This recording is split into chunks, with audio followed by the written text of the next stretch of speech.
welcome to My Security TV and our Tech and Sec Weekly. My name's Chris Coverage. I'm the Executive Editor with My Security Media, and today we're joined by Aleksandr Yampolskiy, who is the Chief Executive Officer and co-founder with SecurityScorecard, and he's joining us from the US, and we'll welcome Aleksandr now. Alex, thanks for joining us. It's a pleasure to be with you. Wonderful. And where are you calling in from again? So SecurityScorecard is headquartered in New York, but we're global and we're international. We operate in over 49 different countries. Very good. Now, SecurityScorecard, and we've got this title here, Security Ratings Demystified. I think that pretty much sums it up. I like it when the company name kind of explains the company. I think most of us in the industry will get it. But it is looking at things like the metrics, and it's a Sas model as well. So there's a lot to sort of unpack here. You're also the co-founder, so we're going to have a little bit of a chat about being a startup as well, which is also a challenge. You've been going since the mid-2000s. Maybe just talk us through the startup to the company, and then exactly what your focus is at the moment. Sure. So I started the company in 2014. I've been a CTO and a Chief Security Officer working for companies like Oracle, Microsoft, Goldman Sachs, Gilt Groupe. And when I was a Chief Security Officer, I invested a lot of money into all kinds of tools, vulnerability scanners, penetration tests, security audits. Yet I always had no idea, am I becoming safer? Am I becoming stagnant? Am I staying in the same spot? I never knew how to really measure and quantify risk. If I invested $10 million into the latest and greatest endpoint security technology, I know that I spent $10 million, but did they become 5% safer, 2% safer, 10% safer? And so the idea that I had is that if you drive a car, you have a speedometer showing to you how fast you're going. If you buy a bond, you have credit ratings from S&P or Fitch. But when you operate in cybersecurity world, you have no KPIs, you have no metrics. Yep. And so the idea that we had is that there has to be a way to measure and quantify security from outside. And so we invented SecurityScorecard, where we pick up signals from hundreds and hundreds of different locations, and we rate any company in the world, give it a score, A, B, C, D, F, and then we give analytics to companies, explaining to them how they can become safer and how they can become more resilient. Now, part of this sort of background, you mentioned you were a CISO and you were reporting to your CEO and your board, and they weren't too sure how good a job you were doing, I suppose. And that was really the crux of what you're saying here, isn't it? That rating is not necessarily for the CISO and for the security teams. It's more for the people you're reporting to and running the business. That's where the secret really comes from these types of companies. Yeah, when I started as a Chief Security Officer at Gilt Groupe, 3 months into my tenure, I received an email from a chairman of a board who said, Alex, I'd like you to come and present to me how we're doing on cybersecurity. And so I put up this elaborate PowerPoint deck where I talked about the controls I put in place, the people I hired, the risks I discovered. I walk into the office. He starts flipping through the deck out of sequence, looks at me and says, I don't think you're doing a good job. And I was shocked. I'm like, what do you mean? Look at all the progress I made. Look at all the people I hired. How am I not doing a good job? And his response was that he didn't hear enough people complain about me as a CISO. If I was making enough changes, there'd be more people complaining about me. So I followed his advice to heart. But this incident, it stuck in my mind. I didn't have any KPIs to prove that I'm doing well compared to others. I didn't have any objective outside-in third-party metric that I could use to quantify myself against competition industry. And that was really the genesis of SecurityScorecard. Well, maybe talk us through some of the metrics and the Sas model as well, because that kind of tells us where you are now. But what are those key metrics or the numbers of metrics that you might be covering, and then how you come to that score? Sure, of course. So there are 3 steps involved in a process of computing security scorecards. So number 1, we pick up billions and billions of different signals non-intrusively from outside. So an analogy is, if you were in real life, you walk in a neighborhood and you walk by a house, where there's a pile of newspapers piling up on a doorstep. So you could deduce that maybe the owner of a house is out of town on vacation. So similarly, for cybersecurity, we invented all kinds of ways to detect from outside in without installing anything signals across various categories: application security, endpoint security, malware, patching misconfigurations, leaked credentials. And we built sensor technology that is scattered in, over 40 different locations worldwide. And we're monitoring when infected computers are talking to command and control infrastructure. We monitor when companies do not patch vulnerabilities on time, and we do it all non-intrusively from outside. That's part one.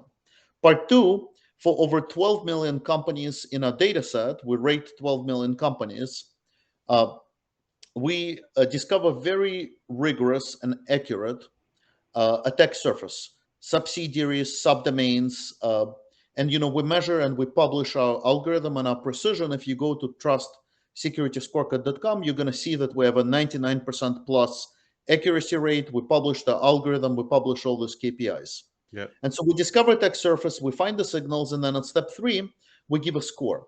And by sitting on 7 years of historical data, we've correlated what type of data points are more or less predictive of susceptibility to a data breach. And we give a score, and we've backtested a model, and various insurance companies have done so as well.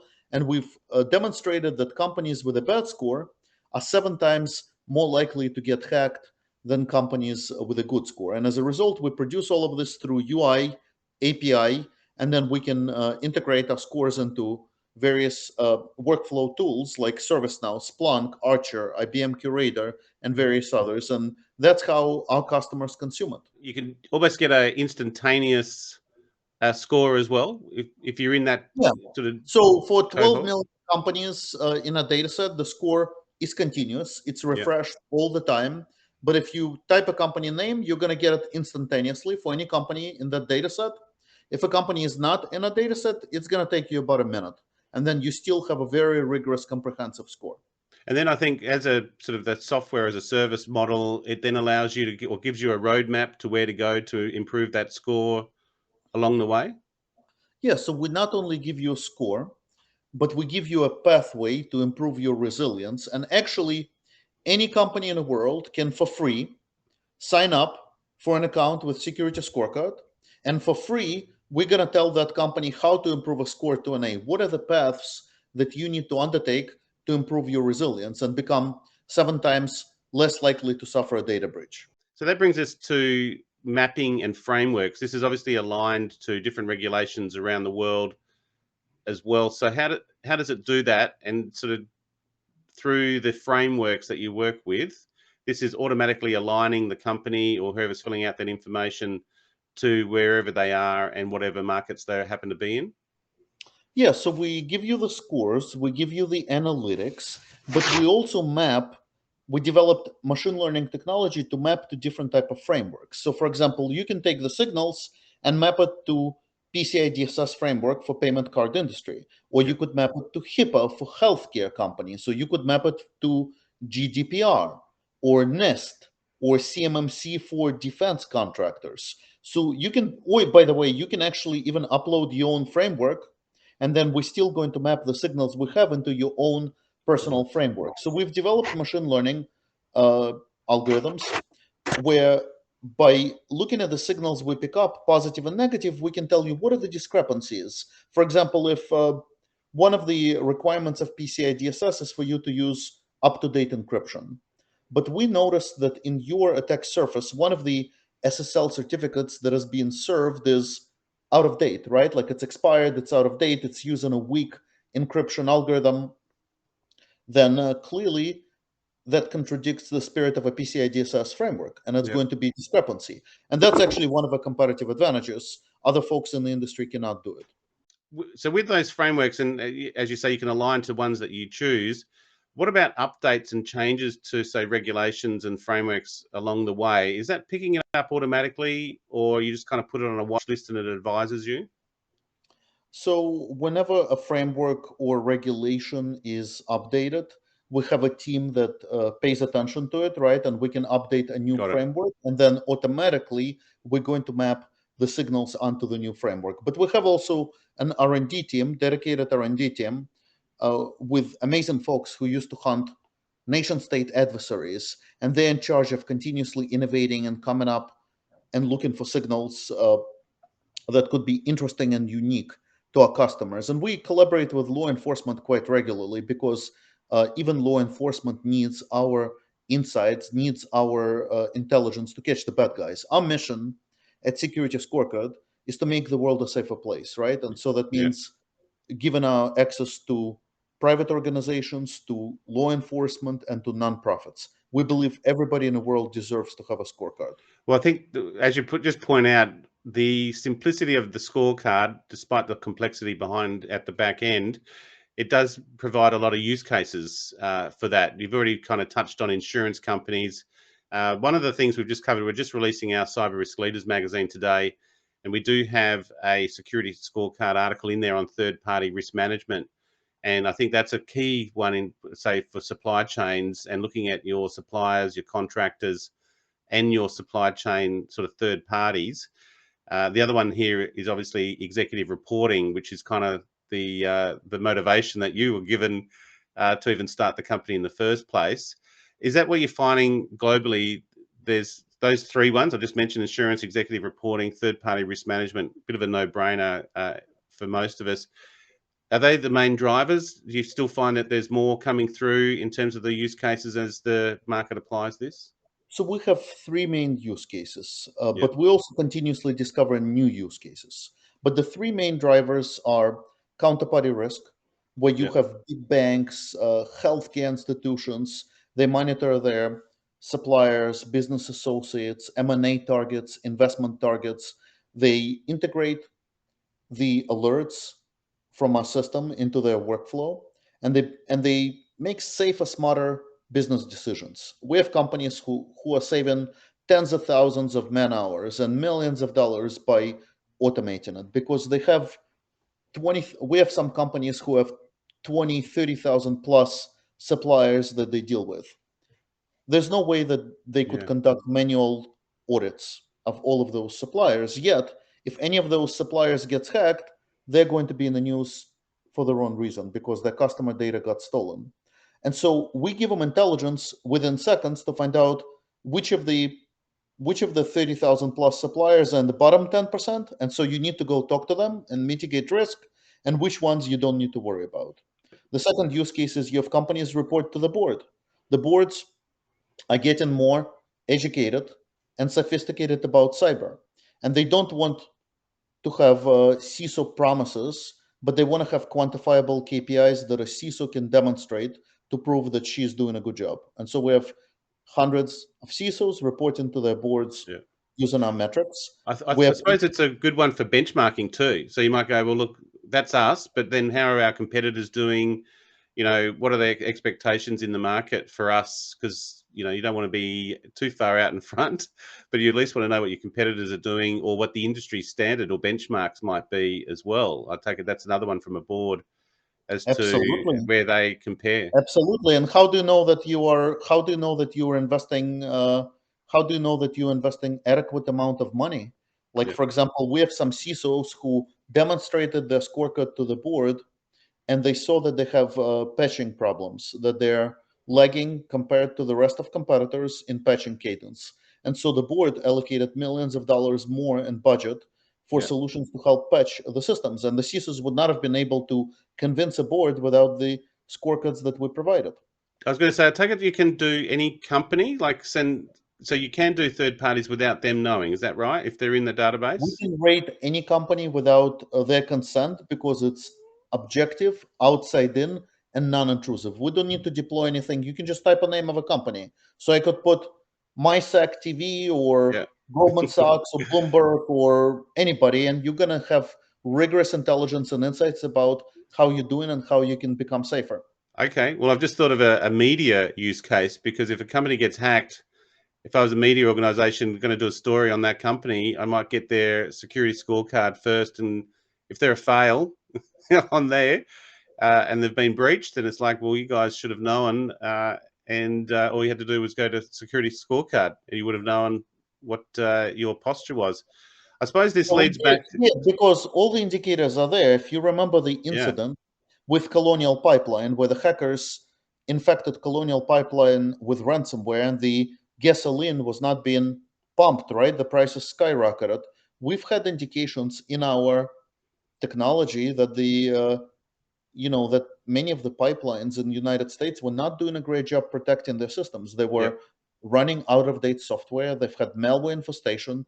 So, and if you have the data, you can predict it ahead of time. that's right. And again, you could even potentially go to the black hats using the same method and looking for those poorly postured companies as potential targets as well. And I just did my editorial. There's about 150 US utilities that have just uplifted. So there's no shortage in terms of where they are and the vulnerabilities that they're facing. Now, this leads us to the type of company that you are. You're going global. It's a software as a service model, and you're 100% through the channel as well. How's the startup journey been? You mentioned 2014, so you've been going for about 7 years, which is almost the sweet spot for a startup. It never really stops, but you must be getting your legs now. And as you're talking to us here in the Asia Pacific, you got markets around the world. How's the journey been, and what some of the learning outcomes that you've had? Well, it's been an incredibly exciting journey because when we started the company in 2014, and you talk to people, and I would tell prospects, we're going to quantify and measure risk. Most people looked at me like I'm crazy. They would tell me, how could you measure from the outside? You're not going to know all the intricacies of what we're doing. What are security ratings? How do I know that it's accurate? How do I know that I believe it? So we had to spend a lot of time educating the market and creating a new market from scratch that has not existed. It's not easy to create markets completely from scratch. Yep. Now, if you fast forward into today, I tell to people within the company that this is the most exciting time to join Security Scorecard. Chapter 2 is beginning, and many of the customers who were skeptics, now they're all our customers. We have largest banks, largest insurance companies, uh, the COVID vaccine manufacturers are using Security Scorecard to protect themselves. Largest trillion-dollar plus market cap companies in the world, technology companies, are using us and really uh, treasuring the insights that we provide.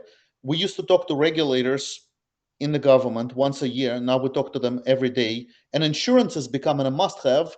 And all of the leading insurance providers are using Security Scorecard as a must-have input into the actuarial model. So it's been a really exciting journey. We're over 400 people, thousands of customers. We operate in 49 countries, in Europe, in Asia, in Japan, in US, Canada, and the best is really yet to come, right? Our mission is to make the world a safer place. And we envision a whole transformation of the ecosystem where we're going to transform how companies communicate risk, how boards of directors and CISOs talk to each other, how private equity companies hold their portfolio companies accountable. And, if I reflect on the lessons, I believe that companies scale subject to four parameters. So number one is you definitely have to have capital, right? Cost of capital.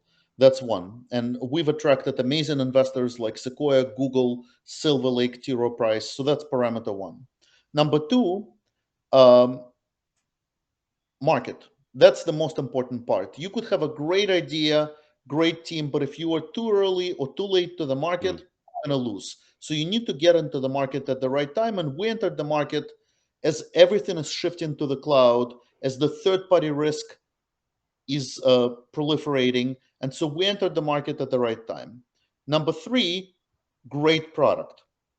We are a customer first company. I'm an engineer at heart. I'm a Yep. product person. And so customer is the most important voice in the room. And then finally, number four, assembling the right team. And we're lucky that we assembled the best team that I ever worked with, right? Like every time as you scale, you need to have a slightly different team. So the type of people you need when you're 10 people is different versus 100 versus 400. And so we've scaled and we've assembled the best team that I've worked with in a history of a company, and we're continuing to recruit people. But that was really the trick: the team, product, and catching the market at the right time, which is what helped us grow. Beautiful. I think that's a takeaway part of that as a startup takeaway from a founder or co-founder there 7 years in. And I think you're right. We do that a lot in terms of going too early, or then you come in too late, and things are moving so quickly now. You've really explained that exceptionally, actually, those four key points. You've also given a bit of a global perspective on where the business is as well. What's the key call to action that you find that you have with clients? We are going to be doing a webinar on third-party risk management on the 3rd of December. This is for the APAC market as well. But what do you find is your general call to action? You talked about making the world a safer place, but when you're talking to customers, do you see common pain points with them? And then what you'd find is your common call to action to them? Sure. So I talk to a lot of CIOs, CISOs in top companies, and I see a lot of common pain points when I talk to CIOs and CISOs. So number one, everybody is struggling to keep up with complexity. The attack surface increased exponentially. Hackers have access to much more sophisticated cyber weaponry. So hackers have an upper edge, right? That's why we're seeing so much more breaches. That's kind of number one. Number two pain point that every CIO and CISO expresses to me is that there's too many solutions. There's too many vendors. There's too many startups. They don't know where to start. And even after they deploy all the systems in one place, all the solutions don't talk to each other. So you have 40, 50 different solutions. Every solution is telling you different stuff. You get a proliferation of information, but you're creating more noise. People want less noise. They want a few recommendations, but actionable ones. And finally, the third pattern that I hear consistently is that there's still a disconnect between the board, the security teams, and other executives. They all want what's best, but they don't quite understand how to work with each other. For example, if I was on your board and at the end of a board meeting, I asked you, you presented this P&L, but like, what's EBITDA? You would give me a strange look, right? Like, you're like, what do you Yes. mean? You're on my board, but you don't know what You EBITDA should know. Yeah, exactly right. Yeah, but if I'm your board member and I ask you, what is two-factor authentication? That's perfectly okay, right? Yeah, But that's a problem. Board members need to be much more security literate and security educated. So that's the three patterns I see. And very good. the advice that I give to people is as follows. Number one, educate the board. It's just as much your responsibility to educate the board as anybody else's. Number two, be proactive instead of reactive. Don't wait until you're attacked and deploy traditional ineffective solutions like firewalls, intrusion detection systems, etc. Be proactive. Anticipate that you're going to get hacked and make it as hard for people to exfiltrate information as possible. And then finally, the third part, measure. Measure things. If Yeah. you're not measuring, if you don't have KPIs, you're not going to know if you're becoming better or if you're being stagnant or if you're becoming worse. So you got to start measuring things if you want to make a change. I think the other thing that comes through a tool like this is it gives an external perspective. So it's an external party giving you a score as a say I'm a board member. They tend to listen to an external consultant or external advisor than they would first internally. So it's going to do two things. It's going to give you a benchmark that your internal team can use to say, yep, that's what we anticipated. That's a fair score for us. That's where we think we are. Or if it's a significantly different score, working out why and those expectations. So I think it really is a handy tool either to establish your posture or to benchmark your posture in a security context. And I think, there's no going past it, really. It's a bit of a no-brainer. Now, Aleksandr, I did mention a webinar that we're going to be running with Scorecard, and we are going to do a deep dive and a product demo into this as well. Let me bring this up, and swap that over. I think I mentioned December the 3rd. It's actually Thursday, December the 2nd. So it's 2 p.m. here in Australian Eastern Standard Daylight Saving Time. We're going to be joined by Hanyang Lau, who's the Senior Customer Success Manager for APAC. He's in Singapore, and we're going to be looking at what is your security score, and we will do a live demo. And plus, Alex, and we're going to have a key message from you. What's your key message to the audience here doing a webinar like this? They're going to do a live product demo. And we're also going to look at that third-party risk as well. So you're basically seeing what the hackers see in this context. What would be a good message to the audience looking at the live demo here in the Asia Pacific region?